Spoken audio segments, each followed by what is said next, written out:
ఏమిటి ఇందాక నువ్వు అక్కడ చేసిన పని? కోపడకండి, అంత శబ్దం వస్తుందని అనుకోలేదు.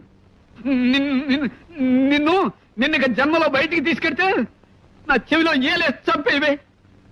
అంత మాట అనకండి. ఈల వేయటం నాకు మాత్రం ఇష్టమన్నా? ఏం చేయని చెప్పండి. ఎక్కువ సంతోషం కానీ బాధ కానీ కలిగినప్పుడు వేళ్ళు వాటంతటా అవే దగ్గర అవుతాయి, నోటి దగ్గరికి వెళ్ళిపోతాయి.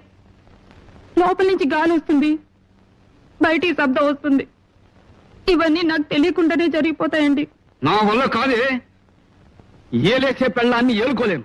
ఇవాళ రేపో వకీల్ గారిని కలిసి నీకు విడాకులు ఇచ్చేస్తాను. అంటే ఏంటండి? కోర్టు వారు నీకు నాకు ఇక ఏ సంబంధం లేదని కాగితం ఇస్తారు. అది